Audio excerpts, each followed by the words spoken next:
नमस्कार मित्रों, मैं Mahendra Lilar Envira education YouTube channel पर आपका हार्दिक स्वागत करता हूं, अभिनंदन करता हूं। मित्रों, अपन ने जो है पिछले वीडियो के अंतर्गत देखा था कि मारवाड़ के जो राठौड़ वंश हैं उनके अंतर्गत जो इम्पोर्टेंट अपने एग्ज़ाम की दृष्टि से आते हैं सवाल, उन्हीं शासकों को अपन ने पढ़ा था। आज मित्रों एक और इम्पोर्टेंट डायनेस्टीज़ के अंतर्गत मारवाड़ डायनेस्टीज़ का जो राठौड़ वंशज है उसको अपन जो ले रहे हैं, राठौड़ डायनेस्टीज़, उसके अंतर्गत जो रूलर है, शासक है, राजा है, वो है आपका चंद्रसेन। आज अपन ले रहे हैं चंद्रसेन। मित्रों, चंद्रसेन जो है, सबसे पहले अपन चंद्रसेन की थोड़ी सी उपाधियां देख लेते हैं। किनको? उपाधियों को लेते हैं मित्रों। उपाधियों के अंतर्गत ध्यान रखें मित्रों कि कौन कौन सी इनकी उपाधियां थी। तो इनकी पहली जो उपाधि थी मित्रों वो थी मारवाड़ का प्रताप। इनको क्या कहा जाता था? मारवाड़ का प्रताप कहा जाता था। क्या कहा जाता था? मारवाड़ का प्रताप कहा जाता था। इनको दूसरे और उपाधि भी दी गई थी और वो दी गई थी क्या? प्रताप का अग्रगामी। ये तो बहुत बार पूछा गया मित्रों, प्रताप का अग्रगामी किसे कहा जाता है? ये तो आपके 12वीं की जो आरबीसी एग्जाम की जो पुस्तक है उसमें भी स्पष्ट रूप से दे रखा है, प्रताप का अग्रगामी कहा जाता है किसको? राव चंद्रसेन को। राव चंद्रसेन कहाँ के? मारवाड़ के। किस वंश के? राठौड़ वंश के। और इनको मित्रों इनकी उपाधि एक और थी, और क्या था? इनको जो है कहा जाता था मारवाड़ का भूला बिसरा राजा। क्या कहा जाता था? मारवाड़ का भूला बिसरा राजा भी इनको कहा जाता था। मित्रों, ये हुए आपके चंद्रसेन। मित्रों, जब चंद्रसेन मारवाड़ के शासक थे उस समय जो है दिल्ली का सुल्तान कौन था? दिल्ली का सुल्तान उस समय कौन था? तो दिल्ली का सुल्तान उस समय था आपके कौन? अकबर। कौन था मित्रों? अकबर। ये अकबर जो है मित्रों राजस्थान को बिना लड़े अपने अधीन करना चाहता था, और उसके लिए उसने एक कार्य किया सन 1570 ईस्वी में, यानी कि एक दरबार आयोजित किया। क्या आयोजित किया? दरबार आयोजित किया, जिसे अपन कहते हैं नागौर दरबार। क्या कहते हैं मित्रों? नागौर दरबार के नाम से जानते हैं। ये नागौर दरबार जो है मित्रों वो कब आयोजित किया जाता है? तो वो आयोजित किया गया था आपके कब? वो आयोजित किया गया 3 नवंबर 1570 ईस्वी में। कब किया गया? सन 3 नवंबर 1570 ईस्वी के अंतर्गत नागौर दरबार का आयोजन किया जाता है मित्रों। मित्रों, नागौर दरबार का जब आयोजन किया जाता है तो जो चंद्रसेन जो था उसके भाई आपने पढ़े थे पिछले वीडियो में, राम और उदय सिंह, दोनों किसकी शरण में चले जाते हैं? अकबर की शरण में चले जाते हैं। तो ये जो नागौर दरबार है मित्रों, इस नागौर दरबार के अंतर्गत महाराणा प्रताप और मारवाड़ के शासक राव चंद्रसेन को छोड़कर अधिकांश शासक जो है किसकी अधीनता स्वीकार कर लेते हैं? अकबर की। लेकिन चंद्रसेन ने इनकी जो है अधीनता को स्वीकार नहीं किया था। इसी के कारण जब ये जो है नागौर दरबार में अधीनता स्वीकार नहीं करते हैं, तब मित्रों अकबर क्या करता है? इन पर आक्रमण करता है। अकबर क्या करता है? आक्रमण करता है और कहता क्या है कि मैं तो जो है, अकबर कहता है राम की सहायता के लिए, राम की सहायता के लिए क्या करता है? आक्रमण करता है। और आक्रमण किस पर करता है? चंद्रसेन पर, जो कहाँ का शासक था? आपके जोधपुर का शासक था। तो किसने आक्रमण कर दिया? अकबर ने क्या कर दिया? आक्रमण कर दिया। इधर मित्रों चंद्रसेन के पास इतने जो है बाहुबल नहीं होता है, धन बल नहीं होता है, जो है सेना भी कमजोर थी इसके पास। तो ये जो है मित्रों चंद्रसेन, जैसे ही आक्रमण हुआ वो भाग गया, जोधपुर से क्या कर गया, भाग गया। और कहाँ भाग गया, भाद्राजूण भाग जाता है। कहाँ भाग जाता है मित्रों, भाद्राजूण भाग जाता है। भाद्राजूण आपके कहाँ पे है, तो वो है आपके जालोर में। भाद्राजूण कहाँ है मित्रों, वो है आपके जालोर में। जालोर भाग जाता है कौन, राव चंद्रसेन। जब राव चंद्रसेन अपने आप को बचा करके यहाँ से भाग जाता है तो मित्रों अकबर फिर भी पीछा नहीं छोड़ता है, क्योंकि उसको तो जो है राजा को क्या करना है, अधीन करना है। चाहे मान जाए तो अच्छा, नहीं माने तो युद्ध के साथ भी उसको क्या किया जाए, अपनी अधीनता को स्वीकार करवाया जाए। लेकिन वो भाद्राजूण जब भाग जाता है तो भाद्राजूण पर भी जो है अकबर क्या करता है, भाद्राजूण पर भी अकबर क्या कर लेता है, आक्रमण कर देता है। भाद्राजूण पर आक्रमण करता है। तो मित्रों ये जो चंद्रसेन है, ध्यान रखना, आजीवन अकबर के हाथ नहीं लगा था, आगे आगे भागता गया, तू आगे मैं पीछे, तू आगे मैं पीछे, ये भागता रहा है ना। तो भाद्राजूण पर जब ये आक्रमण किया तो यहां से भी जो है चंद्रसेन भाग जाते हैं। चंद्रसेन यहां से भी क्या कर जाते हैं, भाग जाते हैं। और भाग करके कहां चले जाते हैं, शिवाणा चले जाते हैं। कहां चले जाते हैं मित्रों, शिवाणा चले जाते हैं। बार बार पीछे आ रहा है अकबर और ये चंद्रसेन आगे भाग रहे हैं। पहले तो भागे थे भाद्राजूण, अब भागे हैं कहां पे, शिवाणा। पहले जोधपुर, जोधपुर से भाद्राजूण, भाद्राजूण से जो है शिवाणा, शिवाणा से होते हुए वो जो है अंतिम में शरण लेते हैं डूंगरपुर में। अंतिम में जो है वो शरण लेते हैं, शरण ली उन्होंने कहां पे, डूंगरपुर में। कहां पे, डूंगरपुर में। और डूंगरपुर में किसके यहां शरण ली है, डूंगरपुर में जो है महारावल, महारावल थे यहां पे कौन, आसकरण जी। कौन थे मित्रों, आसकरण जी, जिनके यहाँ पे उन्होंने क्या की है, शरण ली है। तो मित्रों ये तो हो गए आपके कौन, चंद्रसेन। कौन हो गए मित्रों, चंद्रसेन हो गए। इन चंद्रसेन ने जो है बार बार पीछा किया अकबर ने, लेकिन फिर भी जो है हाथ नहीं लगा। और अंतिम में जो है डूंगरपुर जाकर के और वो वहाँ पे जो है रह जाते हैं। लेकिन मित्रों अब यहाँ पे ध्यान देना, जो चंद्रसेन है, चंद्रसेन, इनकी क्या होती है, मृत्यु हो जाती है। कहाँ पे होती है चंद्रसेन की मृत्यु, तो देखें चंद्रसेन की मृत्यु होती है मित्रों 1581 ईस्वी में। 1581 ईस्वी में इनकी क्या हो जाती है, मृत्यु हो जाती है। और मृत्यु कहाँ पे होती है, ये बड़ा ही याद रखने वाली बात है। मृत्यु होती है मित्रों सारण की पहाड़ियों में। सारण की पहाड़ियाँ कहाँ पे, पाली में। तो वहाँ पे इनकी क्या होती है, मृत्यु होती है सारण की पहाड़ियाँ में।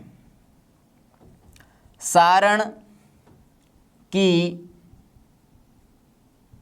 पहाड़ियों में इनकी क्या हो जाती है, मृत्यु हो जाती है। और सारण की पहाड़ियों में भी अगर आपसे पूछ ले कि जगह कौन सी थी, तो सारण की पहाड़ियों में जगह थी सिचियाई, सिचियाई, सिचियाई नामक जो जगह थी, उस जगह पर, नामक स्थान पर क्या होती है, चंद्रसेन की मृत्यु हो जाती है मित्रों। तो मारवाड़ का जो भूला बिसरा शासक है मित्रों, उनकी क्या हो जाती है, मृत्यु हो जाती है। मित्रों बड़ा ही जो है रोचक एक तथ्य है कि जब ये मर जाता है उसके बाद अकबर जो है, उसके बाद अकबर क्या करता है, वह जोधपुर का शासक किसे नियुक्त करता है, प्रश्न पूछा गया है। जोधपुर का शासक नियुक्त करता है, नियुक्त करता है किसको, तो वो नियुक्त करता है आपके बीकानेर के शासक, बीकानेर के शासक को क्या करता है, नियुक्त करता है। यहाँ पे क्या, वो जोधपुर का शासक। जिसका नाम आपको पता होना चाहिए मित्रों। नाम क्या है? राय सिंह नाम है। बीकानेर के शासक का क्या नाम? राय सिंह। राय सिंह को क्या कर दिया? नियुक्त कर दिया जोधपुर का शासक। अब मित्रों यहाँ पे जो है आप इसका स्क्रीनशॉट ले लीजिए या फिर बाद में वापस वीडियो रिवाइज करके ज़रूर देख लीजिएगा। नए हैं तो सब्सक्राइब भी कर लीजिएगा, और अगर अच्छा लग रहा हो तो साथ में लाइक का बटन है, उस लाइक के बटन को भी आप दबाते रहिए। मित्रों यहाँ पे अपन आगे बढ़ने से पहले थोड़ा सा ये जो उपाधियाँ हैं उन उपाधियों को देखेंगे। और उपाधियों के अंतर्गत पहली उपाधि है आपकी कि राव चंद्रसेन को क्या कहा गया? मारवाड़ का प्रताप कहा गया। क्यों कहा गया? क्योंकि इसने जो है प्रताप की भांति ही, इसने प्रताप की भांति ही कभी भी जो है मुगलों की अधीनता को स्वीकार नहीं किया था। मुगलों की अधीनता को स्वीकार नहीं किया था, इसलिए इसको क्या कहा गया? मारवाड़ का प्रताप कहा गया। ठीक है मित्रों। अब देखो पहले अपन जो है प्रताप क्यों कहा गया? तो इसलिए कहा गया। अब इसको प्रताप का अग्रगामी क्यों कहा गया? तो देखें यहाँ पे क्या समानता थी इनमें, तो थोड़ा सा यहाँ पे अपन देख लेते हैं। प्रताप और राव चंद्रसेन के मध्य समानताएं क्या देख लेते हैं। राव चंद्रसेन व प्रताप की समानताएं देखते हैं।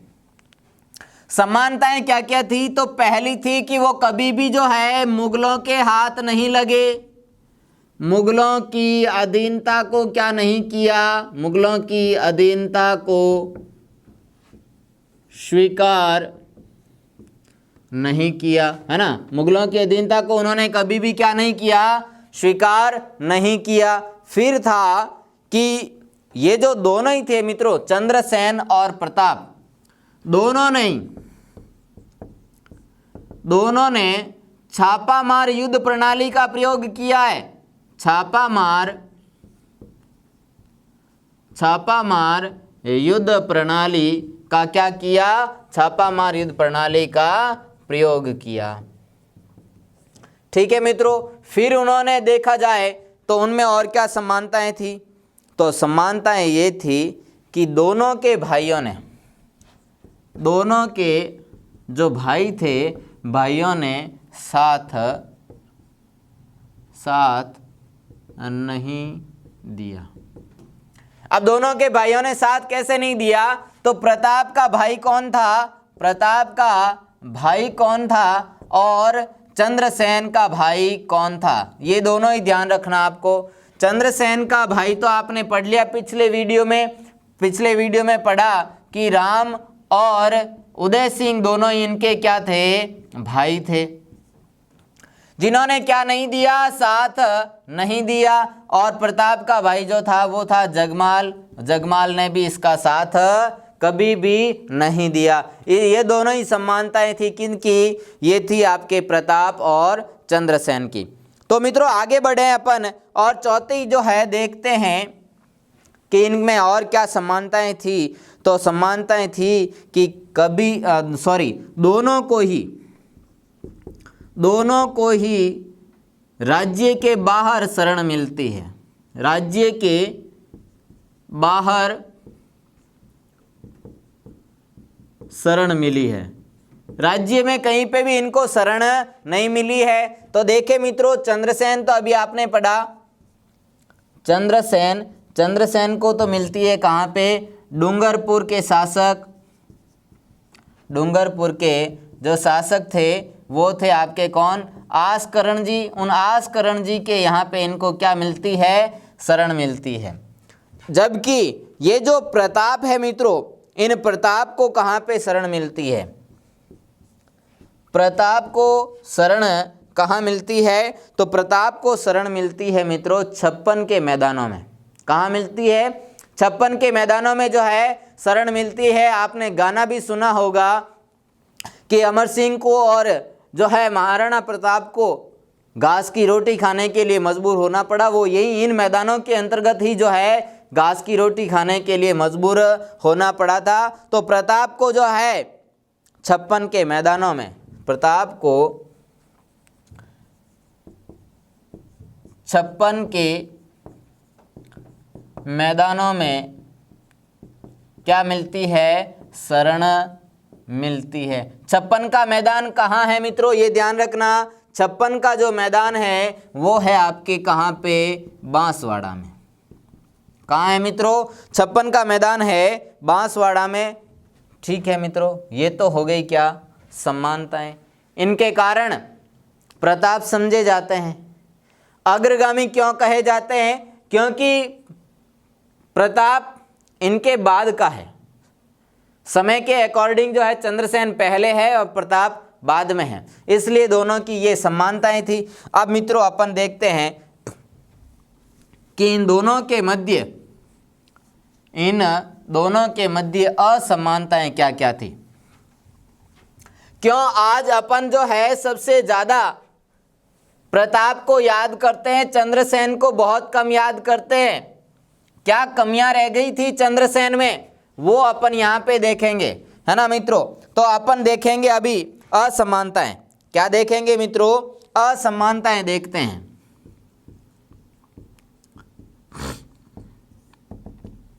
असमानताओं में पहली असमानता अगर देखी जाए तो ध्यान रखना कि जो दोनों का ही विरोधी कौन था पहले तो विरोधी था कौन?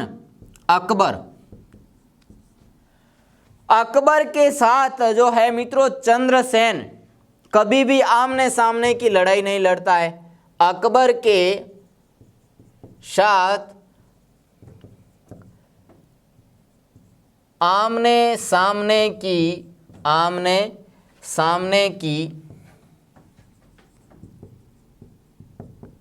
लड़ाई नहीं लड़ी। किसने? चंद्रसेन ने, है ना।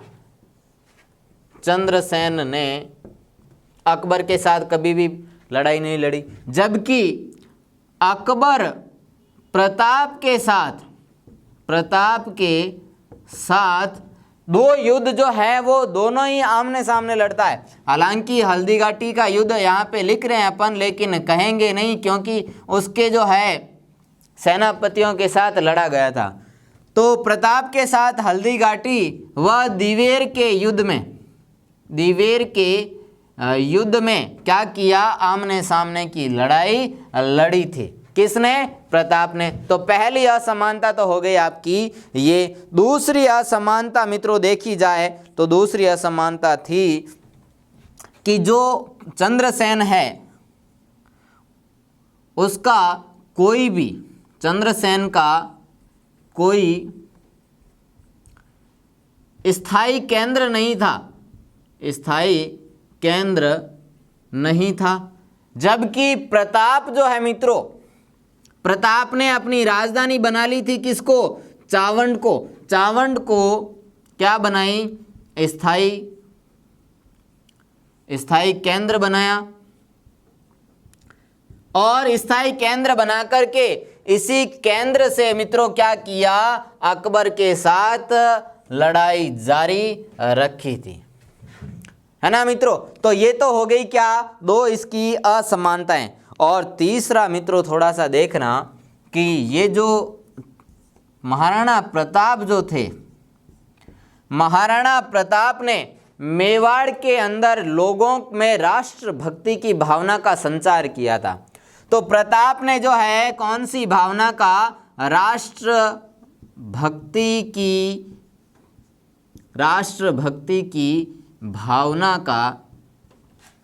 राष्ट्रभक्ति की भावना का संचार किया। लेकिन चंद्रसेन जो है वो ऐसा नहीं कर पाए। चंद्रसेन ऐसा नहीं कर पाए मित्रों। ये जो है क्या रही? इनमें असमानताएं रहती है। इसीलिए आज अपन जो है सबसे ज़्यादा याद करते हैं इतिहास के अंतर्गत, राजस्थान इतिहास में किसको? प्रताप को।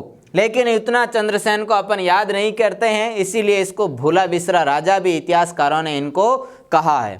तो मित्रों ये तो हो गए क्या, शासक चंद्रसेन।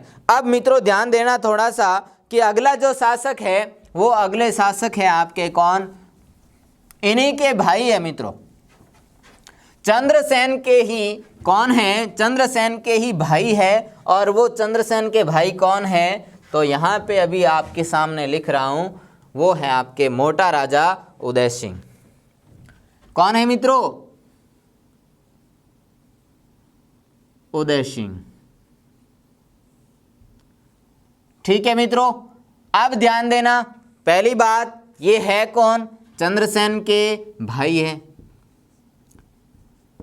चंद्रसेन के क्या है, चंद्रसेन के भाई लगते हैं, बड़े भाई है ना।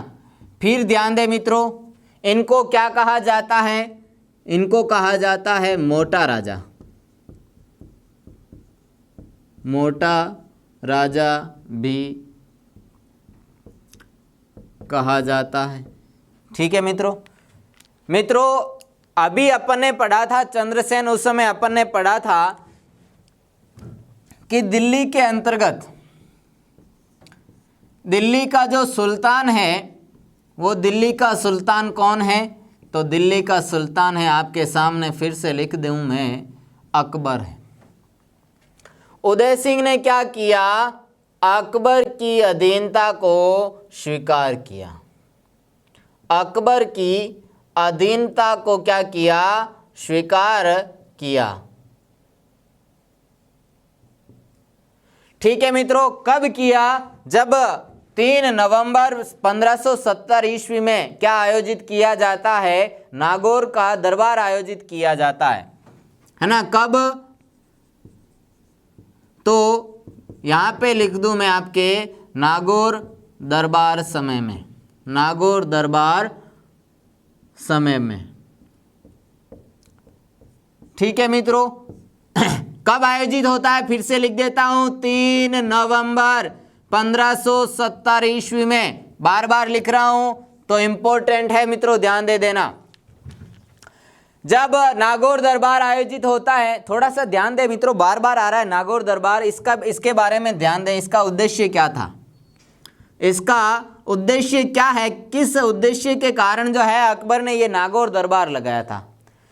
तो हालांकि मुख्य उद्देश्य तो था राजस्थान के राजाओं को अधीनता स्वीकार कराना, लेकिन मित्रों इन्होंने चाल क्या चली कि इन्होंने जो है अकाल राहत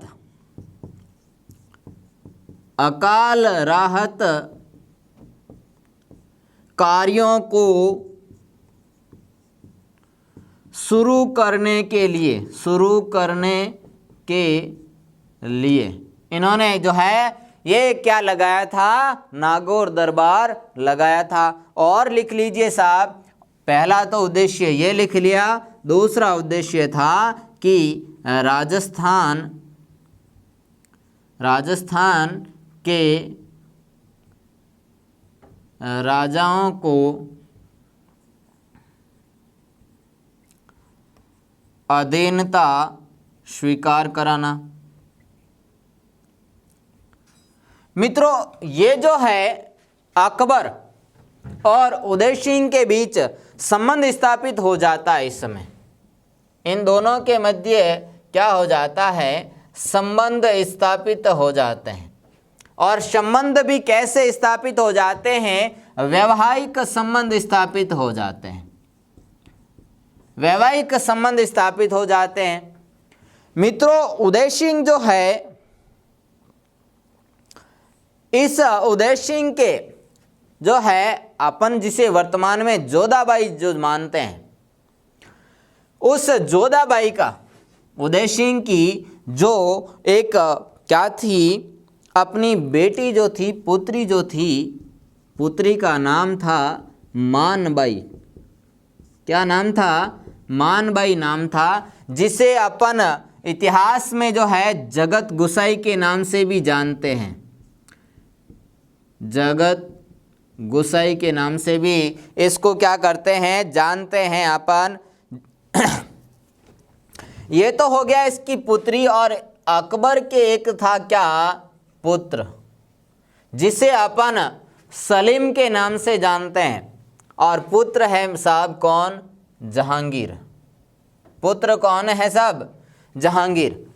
अब मान बाई और जहांगीर की क्या हो जाती है, शादी हो जाती है। शादी करवा रहे हैं कौन, उदय सिंह जी, किसके साथ, मुगलों के साथ। तो राजपूत मुगल वैवाहिक संबंध स्थापित हो जाते हैं। मित्रों, ये जो जगत गुसाई है, इसी से एक पुत्र उत्पन्न होता है ना। इन्हीं के संबंधों से जो है एक पुत्र होता है, और पुत्र का नाम है खुर्रम। पुत्र का क्या नाम है, खुर्रम, जिसे वर्तमान में अपन इतिहास के अंतर्गत नाम जानते हैं शाहजहां। सलीम तो है कौन, सलीम है आपका जहांगीर। सलीम है जहांगीर और खुर्रम है कौन, शाहजहां। तो ये थे मित्रों कौन, ये थे आपके उदय सिंह। अगर मानबाई का दूसरा नाम फिर पूछ लिया जाए, जगत गुसाई तो किसने कहा था, जगत गुसाई तो नाम दिया था किसने, जहांगीर ने। लेकिन मानबाई को जो है जोधपुर में जोधाबाई के नाम से भी अपन क्या करते हैं, जानते हैं। आपने मूवी देखी होगी जोधा अकबर, बिल्कुल गलत बताया गया, क्योंकि वो काल्पनिक चीज़ें हैं, ये ऐतिहासिक चीज़ें हैं। तो मित्रों, ये थे आपके कौन, उदय सिंह। अब मित्रों अपन पढ़ेंगे उदय सिंह के बाद जो है एक शासक, इसका आप स्क्रीनशॉट ले लीजिए ताकि आपको याद रहे। मित्रों, अब अपन पढ़ते हैं उदय सिंह को, और उदय सिंह जो है, उदय सिंह पढ़ लिया। अब उदय सिंह के बाद पढ़ते हैं अपन किसे, गज सिंह को। किसको मित्रों, गज सिंह को पढ़ते हैं। और गज सिंह जो है किस प्रकार से महत्वपूर्ण है, तो देखें यहाँ पे मित्रों, शासक है कौन, गज सिंह। शासक है आपके कौन, गज सिंह।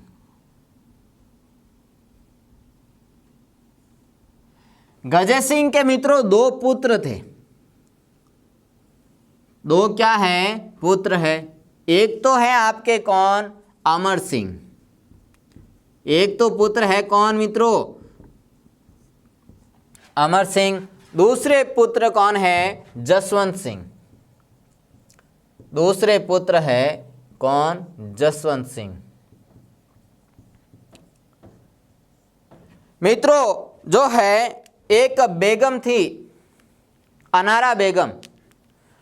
उस अनारा बेगम के कहने पर गज सिंह ने क्या कर दिया, इन दोनों को जो है अलग अलग क्षेत्र का राजा बना दिया। अलग अलग क्षेत्र का क्या बना दिया, राजा बना दिया। अमर सिंह को तो कहा भाई ये राजा कहाँ का होगा, राजा होगा आपके कहाँ का, नागौर का। इसको तो क्षेत्र दे दिया, नागौर का क्षेत्र, है ना।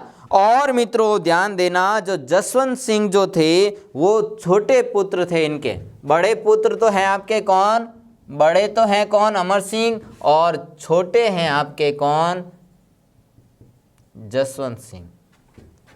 जसवंत सिंह को मित्रों जोधपुर के राजा बना दिए।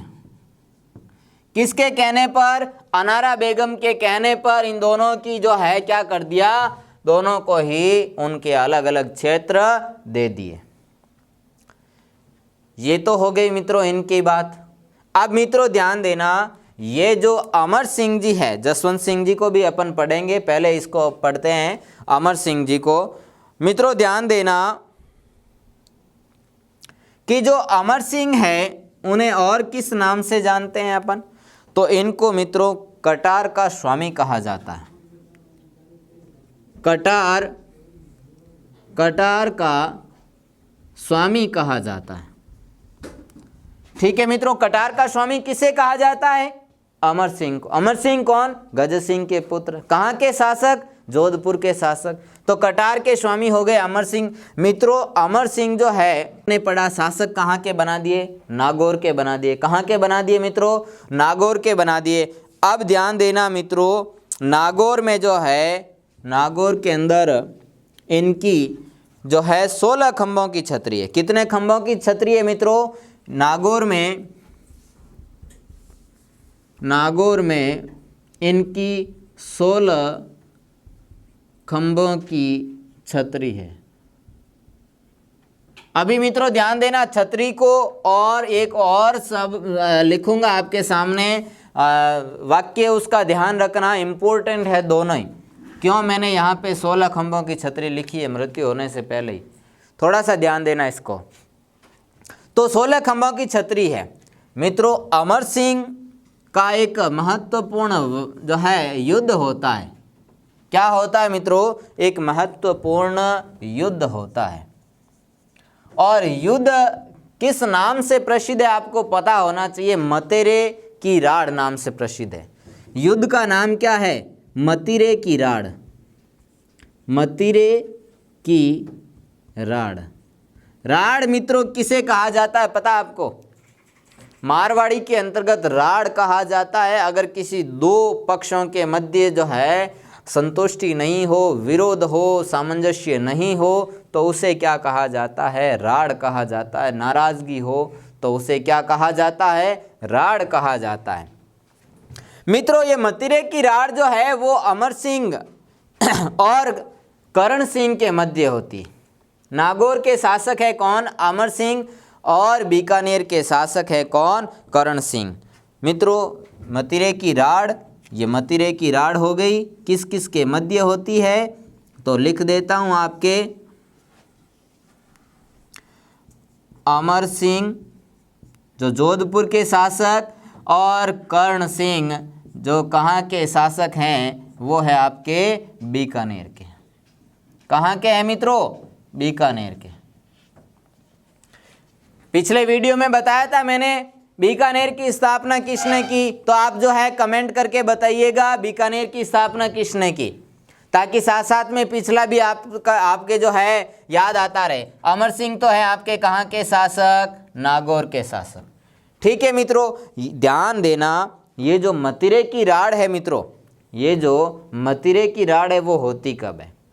ये होती है आपके 1500 और 1500 में नहीं होती है, ये होती है आपके 1644 ईस्वी में। कब होती है मतिरे की राड़? 1644 ईस्वी में होती है, क्योंकि 1500 में तो इनका कार्यकाल ही नहीं है, तो पॉसिबल ही नहीं है 1500 में। तो मतिरे की राड़ होती है 1644 ईस्वी में। किन किन के मध्य? अमर सिंह वर्सेस कर्ण सिंह। मित्रों ध्यान देना, ये जो मतिरे की राड़ है बड़ी इंपॉर्टेंट रही है। तो मित्रों मतिरे की राड़ के अंतर्गत क्या है? देखें मतिरे की राड़ क्या है? फल है ना मतिरा, फल है क्या? मतिरा। एक तरफ तो है क्या? डिस्ट्रिक्ट नागौर, और एक तरफ है आपके क्या? बीकानेर। दोनों के मध्य मित्रों एक मतिरे की जो फल की जो बेल होती है उस बेल पे मतिरा लगा हुआ था। दोनों की जो ये सीमा है मित्रों, इस सीमा के मध्य जो है क्या है? मतिरा है ना। बेल बीकानेर की थी, लेकिन जो नागौर का जो व्यक्ति था उसने कहा नहीं ये तो हमारे राज्य में है। यानी जो मतिरा लगा हुआ था, बड़ा मतिरा था, वो जो सीमा रेखा खींची गई थी वो आधा तो मतिरा नागौर की सीमा में था, आधा बीकानेर की सीमा में था। तो यही कहानी है क्या? मतिरे की राड़ जो है दोनों में अपना सम्मान जो है बचाए रखने के लिए ये युद्ध लड़ा गया।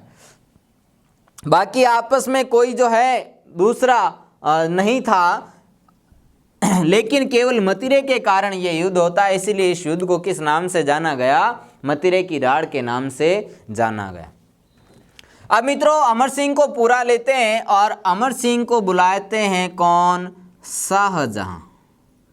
इनके समय में जो है मुगल शासक है कौन? शाहजहां। ये शाहजहां जो है मित्रों ये अपने क्या करता है? दरबार में बुलाता है। शाहजहां इनको जो है क्या करता है? दरबार में बुलाता है कि कहा भाई देखो नागौर का बहुत ही प्रतापी शासक है अमर सिंह, उस अमर सिंह को क्या करो अपने यहाँ पे लाओ और उसको अधीनता स्वीकार कराओ। जब अधीनता स्वीकार करवाई जा रही है किसको? अमर सिंह को। उसी दरबार के अंतर्गत मित्रों शाहजहां का एक जो है सेनापति था जिसका नाम था सलावत खां।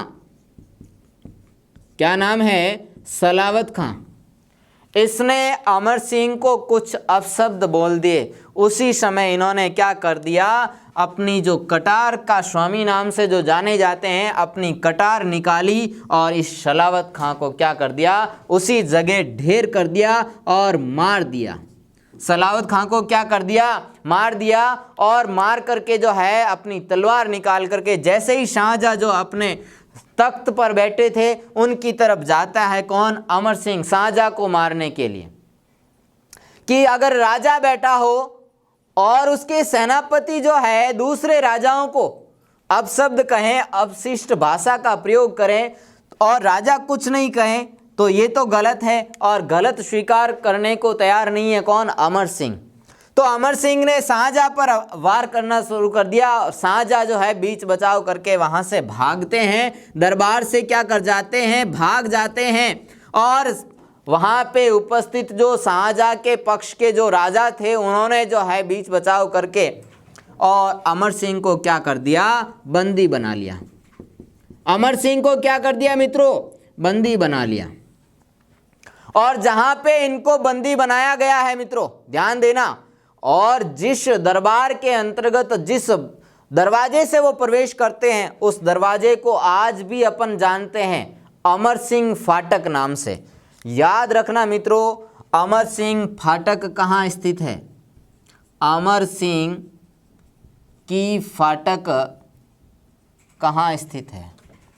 तो अमर सिंह की फाटक जो है मित्रों वो आपके कहाँ स्थित है? वो है आपके आगरा के किले में। अमर सिंह की फाटक कहाँ है? आगरे के किले में स्थित है। ठीक है मित्रों, अमर सिंह आगरे के किले में। मित्रों जब इनको अमर सिंह को यहाँ पे बंद किया गया था उसके बाद शाहजहां ने कभी भी इस फाटक को या इस दरवाजे को, फाटक कहें चाहे दरवाज़ा कहें एक ही बात है, लेकिन आपके इतिहास के प्रश्नों में जो है यहाँ पे फाटक ही लिखा हुआ आता है। याद रख लेना, दरवाज़ा कम ही लिखा आता है। तो अमर सिंह का जो ये फाटक थी या अमर सिंह की जो दरवाज़ा था इसको बंद कर दिया पूर्णतः। कभी खोलने के लिए जो है कभी कोशिश नहीं की किसी भी शासक ने, चाहे औरंगजेब आओ चाहे औरंगजेब के बाद कोई भी शासक आओ, किसी ने इस फाटक को नहीं खोला। लेकिन अंततः कालांतर में देखा जाए, है ना, कालांतर में देखा जाए तो कालांतर में जो है एक आपके अंग्रेज अफसर थे जिनका नाम है आपके क्या? George steel.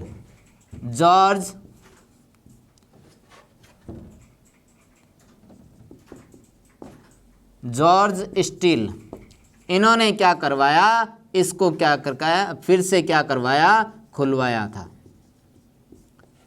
तो ये है मित्रों आपके मारवाड़ के वंशजों में राठौड़ वंश के जो शासक है, प्रतापी शासक अमर सिंह। अमर सिंह तक आज अपन इस वीडियो में पढ़ेंगे मित्रों। कल अपन जो है जसवंत सिंह जी से शुरू करेंगे। तो मित्रों वीडियो कैसा लगा? कमेंट लाइक शेयर ज़रूर कीजिएगा। नीचे जो है कमेंट स्पष्ट रूप से दीजिएगा। आपको कोई समस्या आई हो, कोई जो है आपके प्रश्न हो तो वो कमेंट कर दीजिएगा। मैं महेंद्र लेता हूँ अलविदा आपसे। धन्यवाद।